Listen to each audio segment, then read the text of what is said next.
तो सारा दिन अपनी बहन के घर दावत उड़ाकर गुजारा होगा।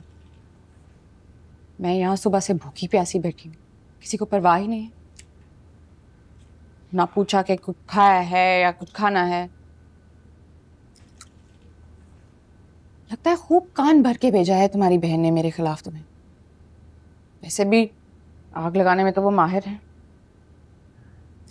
पहले दिन से कोई खास दुश्मनी है उनको मेरे से। तुम भी तो उनको सख्त नापसंद करती हो मैंने, फिर शिकायत क्यों कर रही हो?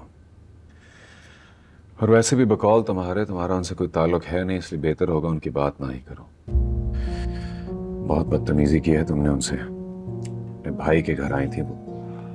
पहली बात तो ये कि मैंने कोई बदतमीजी नहीं की। मुझे नहीं पता था सफीना बाजी हैं दरवाजे पे।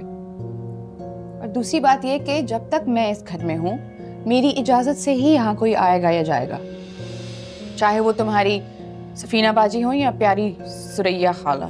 समझा देना सबको। तो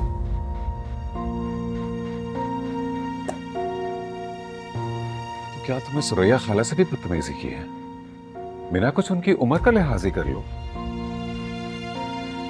हुस्न से इतनी बेइज्जती करवाने के बाद भी तुम्हें उन्हीं लोगों का ख्याल खाया जा रहा है? नहीं, ताल्लुक क्या है तुम्हारा उनके साथ? मुझे तो लगता है कि जरा सी भी इज्जत नफ्स बाकी नहीं है तुम में जुनैद, वरना तुम माँ बेटी की तरफ आंख उठा के भी नहीं देखते।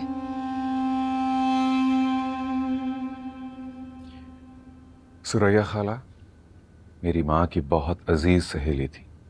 मैं उन्हें माँ का ही दर्जा देता हूँ। किसी को माँ कह देने से वो तुम्हारी माँ नहीं बन जाएंगी। तुम्हारी माँ अब इस दुनिया में नहीं है। सुरैया खाला सिर्फ तुम्हारी पड़ोसी नहीं, उससे कुछ ज्यादा ही है।